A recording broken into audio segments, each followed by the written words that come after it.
الحمد لله رب العالمين والصلاة والسلام على سيد المرسلين محمد وعلى آله وصحبه أجمعين أما بعد فقد قال الله تبارك وتعالى أعوذ بالله من الشيطان الرجيم بسم الله الرحمن الرحيم والعصر إن الإنسان لفي خسر وقال النبي صلى الله عليه وسلم اغتنم خمسا قبل خمس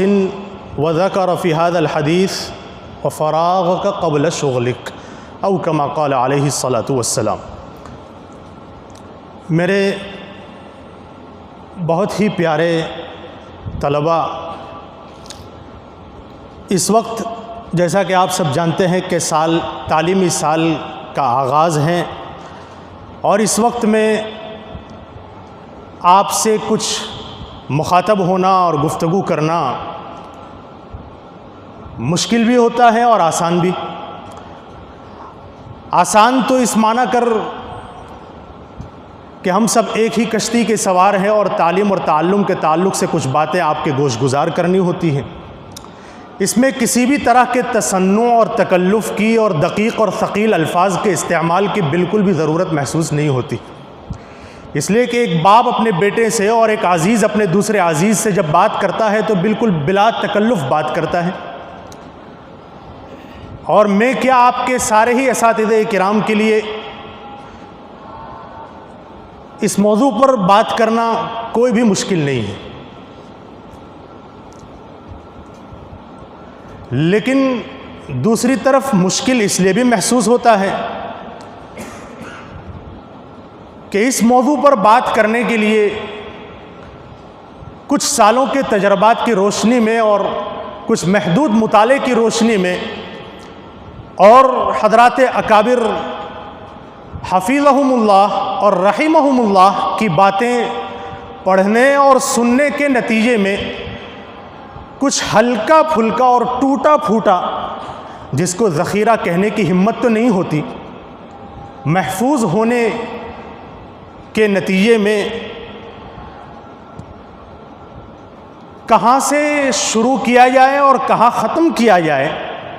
یہ ذرا محدود وقت میں دشوار سا ہو جاتا ہے۔ اس لیے بہت ہی مناسب اور اچھا لگا جو یہ ترتیب بنائی گئی کہ وقت منقسم کر کے موضوع بھی منقسم کر دیا گیا، تاکہ اس پورے وقت میں ساری باتیں آپ کے سامنے آ جائیں۔ عزیز طلباء،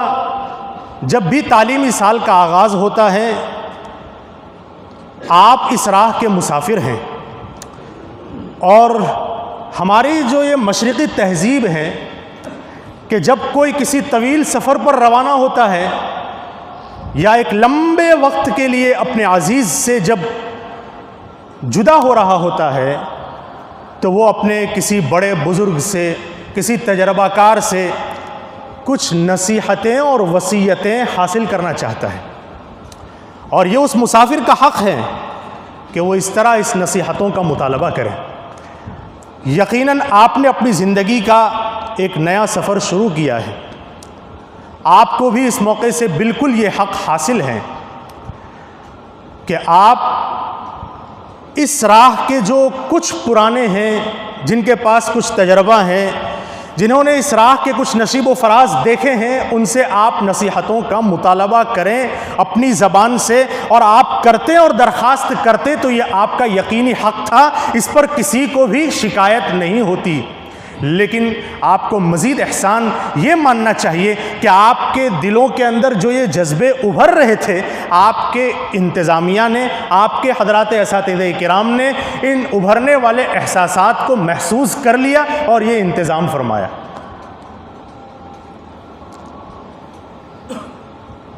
ایک بات صاف سن لیجئے کہ آپ نے جب اپنا یہ تعلیمی سال نیا شروع فرما رہے ہیں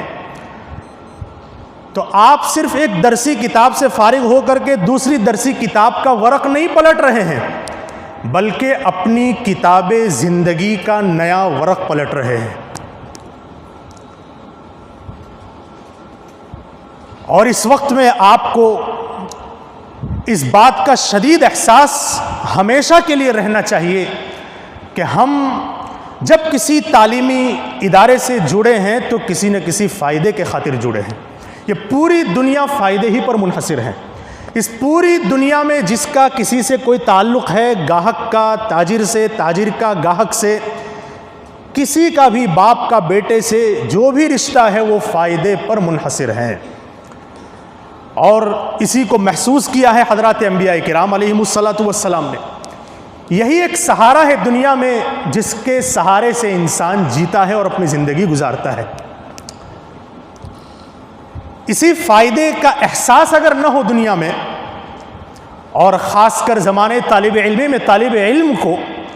تو پھر اس کا وقت گزارنا بیکار ہے. اگر یہ احساس ہی نہ ہو کہ نفع کیا چیز ہے اور فائدہ کیا چیز ہے، تو پھر تضییع اوقات کے علاوہ کوئی چیز اس کو حاصل ہونے والی نہیں ہے. آپ اس بات کا یقین رکھیے، ایک مثال سے سمجھیے کہ جیسے کوئی شخص ہے، خزانے میں اس کو کوئی چیز مل گئی، وہ چیز لے کر کے کسی جوہری کے پاس پہنچا. جوہری نے اس کو بتایا کہ یہ بہت قیمتی پتھر ہے، یہ ہیرا بن سکتا ہے، لیکن اس کے لیے کچھ شرائط ہیں. ایک شرط تو یہ ہے کہ جب تک اسے گھسا نہیں جائے گا، اس کے کونوں کو درست نہیں کیا جائے گا، یہ قیمتی ہیرا نہیں بن سکتا ہے. اور دوسری بات یہ ہے کہ اگر یہ چٹک گیا، اس میں اگر دراڑ پڑ گئی، تو پھر اس کی کوئی اہمیت مارکیٹ میں اور لوگوں کے یہاں نہیں رہ جائے گی. اور تیسری بات یہ ہے کہ اگر یہ ہاتھ سے گر کر نیچے گر گیا اور ٹوٹ گیا، تب بھی یہ اپنی اہمیت کھو دے گا. اب جو اس کو پانے والا ہے، اس کی عقل مندی کی بات یہ ہے کہ وہ اس کو لے کر کے پہلے اس بات کا اہتمام کرے کہ بازار میں جو اعلیٰ سے اعلیٰ جوہری ہے اس کو تلاش کرے اور اس کے پاس جائے اور اس کو دکھائے، اور بہت اہتمام سے اس کے کونے درست کروائیں اور اس کو گھسوائیں، تب جا کر کے اس کا فائدہ اس کو حاصل ہوگا. میرے عزیزوں، اگر اس مسجد میں ممبر رسول کے پاس بیٹھ کر کے خدا پاک کی قسم کھا کر کے اگر یہ بات کہی جائے کہ آپ میں سے ہر ایک کے پاس یہ قیمتی ہیرا موجود ہے، تب بھی حانس نہیں ہوا جائے گا. آپ میں سے ہر ایک کے پاس یہ قیمتی ہیرا موجود ہے. وہ کون سا ہیرا ہے؟ وہ ہیرا ہے زندگی کی صلاحیت، علم حاصل کرنے کی صلاحیت، فرما برداری کی صلاحیت. یہ اللہ رب العزت نے آپ میں سے ہر ایک کے اندر رکھی ہوئی ہے. اس بات کا سب سے پہلے تو یقین پیدا کیجئے. اور یہ وہ صلاحیتیں ہیں کہ ان صلاحیتوں کا استعمال اگر آپ میں سے ہر ایک طالب علم نے اگر کر لیا، اس مرحلہ تعلم میں، اس تعلم کے اس زمانے میں، 9 سال میں، 10 سال میں، 11 اور 15 سال میں، یہ زندگی کا بہت ہی قیمتی وقت ہے سیکھنے کا. اتنا قیمتی وقت ہے کہ اگر یہاں سے فارغ ہو کر کے چلے گئے اور دوسرے مشاغل میں مشغول ہو گئے، تو پھر یہ آپ کا ماضی کا قیمتی وقت آپ کو زندگی بھر یاد آئے گا، یا تو ستائے گا یا پھر آپ میں خوشیوں کے جذبات ابھار دے گا. اگر آپ نے اس کو صحیح استعمال کر لیا ہے تو قسم خدا پاک کی آپ کو زندگی بھر کبھی اس بات کا تأسف نہیں ہوگا، اپنے زمانے ماضی کو آپ کبھی گالیاں نہیں دیں گے، بلکہ آپ جب بھی یاد کریں گے اپنے ماضی کو اور اپنے ماضی کی پاکیزگی کو، تو یقیناً آپ کے اندر خوشی کے جذبات محسوس ہوں گے، اور آپ کے دل سے، آپ کے دل کے نہا خانوں سے، آپ کے اپنے اساتذہ کرام کے لیے، آپ کے اپنے سارے وسائل کا انتظام کرنے والوں کے لیے دل سے دعائیں نکلے گی، آپ کے اپنے والدین کے لیے، اور جو اس ماضی کے اس راہ میں آپ کے لیے معین اور مددگار بنا ہے، آپ کو ابھی اس کا قطعاً احساس نہیں ہوگا، لیکن بات کی آپ کے مستقبل کی زندگی میں یقیناً آپ کے دل سے ان کے لیے دعائیں نکلے گی. تو اس جوہر کا اگر آپ نے صحیح معنی میں استعمال کر لیا تو پھر آپ اس مقام تک بھی پہنچ سکتے ہیں کہ جہاں تک فرشتے بھی نہیں پہنچے ہیں. آپ اس مقام تک پہنچ سکتے ہیں کہ اس جوہر کا صحیح معنی میں استعمال کرنے کے بعد آپ ولی کامل بن سکتے ہیں، آپ خدا کے محبوب ترین بندے بن سکتے ہیں. نگاہ مرد مومن سے بدل جاتی ہیں تقدیریں۔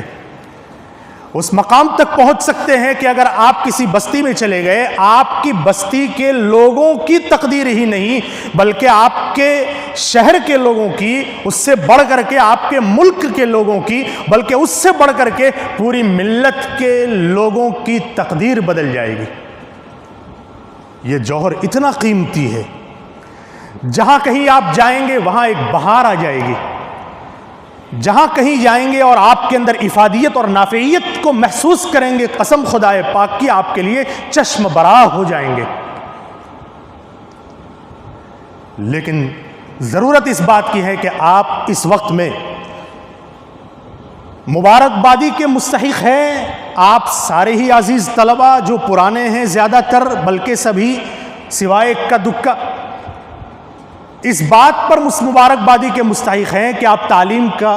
تعطیل کا ایک وقت گزار کر کے یہاں آئے ہیں۔ دنیا آپ نے دیکھی ہے اور اس کی رونق کو آپ نے اپنی آنکھوں سے دیکھا اور لغویات کو آپ نے دیکھا، لیکن کسی چیز نے آپ کو متاثر نہیں کیا، اور آپ نے اپنے اس عزم اور ارادے کو برقرار رکھا اور آپ نے دوبارہ یہاں کا رخ فرمایا۔ اس پر آپ بہت زیادہ مبارکبادی کے مستحق ہیں۔ لیکن یہاں پہنچنے کے بعد آپ کو کرنے کے کام بہت زیادہ ہیں۔ ایک تو یہ کہ آپ اپنے مقام کو پہچانیں اور آپ اپنے جوہر کو صحیح استعمال کرنے کی کوشش کریں۔ یہ جوہر کا استعمال کرنے کے لیے بہت ساری باتیں ہیں، مختلف باتیں ہیں، لیکن ان میں سے جو بہت زیادہ قابل قدر ہیں، ماضی کی علماء کی تاریخ پڑھنے سے جو کچھ معلوم ہوتا ہے وہ یہی ہے کہ اس تعلیمی مرحلے میں سب سے زیادہ اہم ترین چیز جو ہے وہ ہے وقت کا صحیح استعمال۔ جتنے بھی بنے ہیں ہمارے اسلاف اور بزرگوں میں، اکابر میں، چاہے وہ دینی اعتبار سے ہوں یا دنیاوی اعتبار سے ہوں، اور آج کل بھی عصری دانشگاہوں میں بھی جو بن رہے ہیں،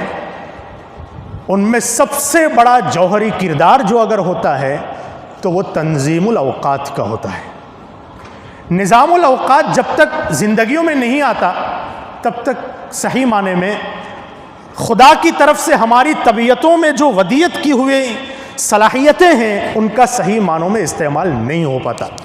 ہرگز نہیں ہو پاتا۔ قرآن اور حدیث میں اس کے نصوص کیا ہے وہ تو آپ سنتے ہی رہتے ہیں۔ اس وقت اس نصوص کا انبار لگانا آپ کے سامنے یہ مقصود نہیں ہے، آپ کے اندر ایک احساس کو جگانا مقصود ہے، آپ میں ایک مہمیز دینا مقصود ہے کہ آپ کیا ہیں، آپ کا مقام کیا ہے، آپ کیا بن سکتے ہیں، آپ سب کچھ بن سکتے ہیں۔ یہ بات اپنے دل میں بٹھا لیجئے کہ آپ سب کچھ بن سکتے ہیں، اس دنیا میں آئے ہیں، صرف خدا اور نبی نہیں بن سکتے، اس کے علاوہ سب کچھ بن سکتے ہیں۔ بات صرف عزم اور حوصلے کی ہے۔ اگر عزم ہم پختہ کر لیں، حوصلہ بنا لیں، تو پھر ہم سب کچھ بن سکتے ہیں۔ کوئی اپنے آپ کو یہ نہیں سمجھ سکتا کہ میں غبی ہوں، میرا کام نہیں ہے، نہیں، یہ ناقدری ہوگی اس کی طرف سے۔ اللہ تعالیٰ نے سمجھنے کے لیے عقل دی ہے، فرق مراتب ضرور ہو سکتے ہیں، اللہ تعالیٰ نے صحیح سالم اعضاء دیے ہیں، اور پھر اللہ رب العزت نے ایسی دانشگاہوں سے ہمیں وابستہ کر دیا ہے کہ جہاں نظام الاوقات بنا بنایا ہوتا ہے۔ پہلے کے زمانے میں جو حضرات علماء کرام تعلیم حاصل فرمایا کرتے تھے، آپ کو ان کی تاریخ پڑھنے سے معلوم ہوگا کہ پہلے یہ سب نظام نہیں ہوا کرتا تھا مدارس میں اس طرح کا، بلکہ خود سے ہی اولاً تو طے کرنا پڑتا تھا کہ مجھے پڑھنا ہے، اور پھر اس کے لیے کسی محدث کو، کسی فقیہ کو، کسی عالم کو تلاش کرنا پڑتا تھا، اور پھر اس کے پاس جانا پڑتا تھا وقت نکال کر کے، اور پھر اس میں اپنے آپ کے لیے اس بات کو تیاری کرنی ہوتی تھی کہ مجھے پہلے کس فن کو شروع کرنا ہے اور کس کے پاس شروع کرنا ہے۔ پہلے کے علماء میں اس طرح کا نظام ہوا کرتا تھا، لیکن پھر جب مدارس کا یہ دور شروع ہوا، یہ نظام یہ شروع ہوا، تو اس سے تو کام بہت زیادہ آسان ہو گیا مدارس میں پڑھنے والوں کے لیے کہ نظام الاوقات بنا دیا گیا. صبح میں تعلیم ہے، دوپہر میں تعلیم ہے، اور مغرب بعد سے لے کر عشاء تک میں تعلیم ہے، اور عشاء کے بعد پھر 1 گھنٹہ تعلیم ہے. تو 24 گھنٹے میں بہت زیادہ تر وقت تو آپ کے لیے مدرسے کی طرف سے متعین کر دیا گیا ہے. تو ایک کام تو ہلکا کر دیا گیا آپ کے لیے. اس کی قدر ابھی آپ کو نہیں ہوگی. اور جو یہ چھوٹے مدارس میں تعلیم حاصل کرتے ہیں ان کو اس بات کا احساس نہیں ہوتا. جو مرکزی اداروں میں فراغت کے بعد وہاں کا رخ فرماتے ہیں، اور اسی طرح جو یونیورسٹیوں میں اور کالجوں میں پڑھتے ہیں، ان سے اس بات کا احساس ہو سکتا ہے کہ یہ جو پڑھائی کا نظام متعین کر دیا جاتا ہے کہ اتنے وقت میں تو آپ کو تعلیم درسگاہوں میں پہنچنا ہی پہنچنا ہے، اور مغرب کے بعد مذاکرے کے لیے بیٹھنا ہی بیٹھنا ہے، اور عشاء کے بعد 1 گھنٹے کی تعلیم آپ کو لینی ہی لینی ہے، تو اس کا احساس وہاں جانے کے بعد ہوتا ہے.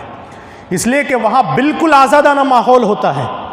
تعلیم کا وقت ختم ہوا، اس کے بعد کون استاذ اور کون طالب علم دوسرے دن درجوں میں جا کر کے ملاقات ہوتی ہے. آپ درجوں میں سے، کمروں میں سے مسجد میں آتے ہیں نہیں آتے ہیں، بلکہ آپ تعلیمی اوقات میں بھی درجوں میں پہنچتے ہیں یا نہیں پہنچتے ہیں. جب تعلیمی اوقات میں اس قدر اتنی سختی اور پابندی طالب علم کے لیے نہیں ہوتی ہے تو پھر تعلیمی اوقات کے علاوہ دوسرے جو اوقات ہیں اس میں تو پھر کیا ہی ہوگی. اس لیے بہت سے طلباء تعلیمی خارجی اوقات میں مغرب بعد کا وقت ہے، لیکن آپ کتب خانوں میں جب جائیں گے تو ایسا محسوس ہوگا کہ پورا مدرسہ یہی ہے. اور اسی وقت میں اگر آپ کہیں کینٹین میں چلے گئے، کہیں بازار میں چلے گئے، تو وہاں بھی ایسا ہی محسوس ہوگا کہ پورا مدرسہ یہی ہے. تو وہ آزاد ماحول ہوتا ہے. لیکن اس کے بنسبت یہ جو چھوٹے ادارے ہیں ان اداروں میں پورا نظام بنایا جاتا ہے. تو ایک کام تو آپ کا ہلکا ہو گیا کہ اتنا وقت کا نظام ادارے نے آپ کو بنا کر کے دے دیا. اب کرنا کیا ہے آپ کو؟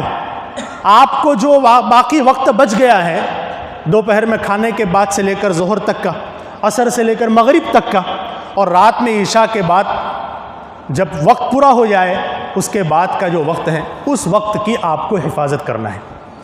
2 کام کرنے ہیں. ایک تو ان اوقات کی حفاظت کرنا ہے جو ابھی بتائے گئے، اور دوسرا سب سے اہم ترین کام جو فرض عین کے درجے میں سمجھتا ہوں آپ طلباء کے لیے،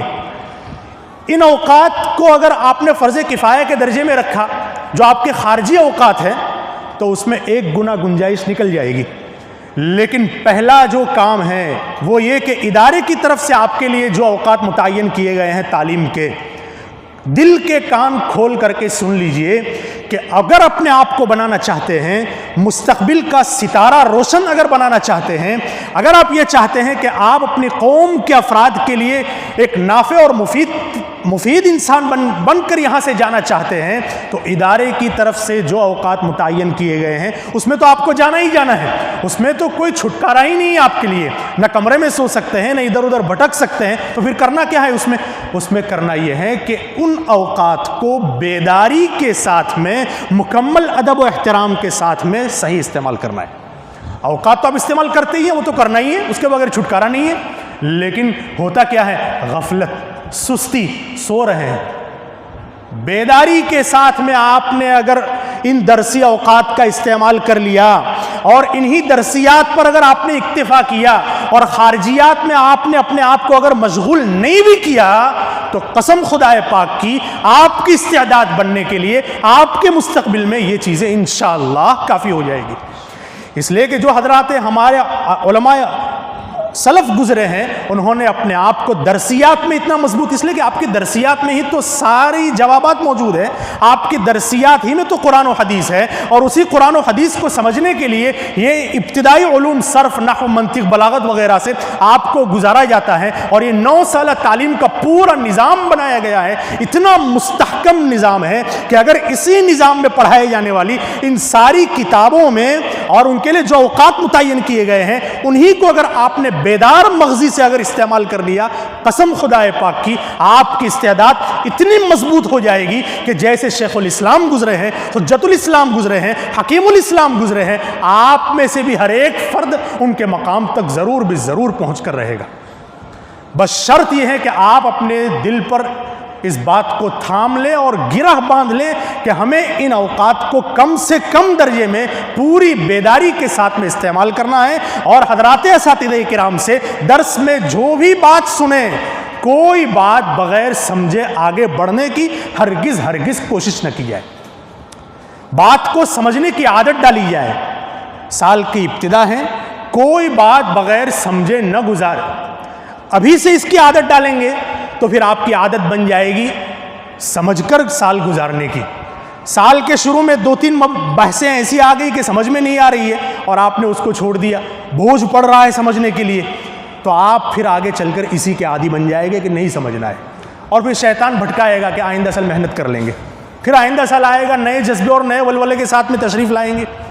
اور پھر سال کی ابتدا ایسے ہی ہوگی، بحثیں کچھ مشکل آ گئی، کہا کہ آگے سمجھ لیں گے، تو ایسے ہی آپ کے سال تمام گزرتے جائیں گے اور آپ کا وقت نکلتا جائے گا اور اس سے کچھ حاصل نہیں ہوگا۔ بہرحال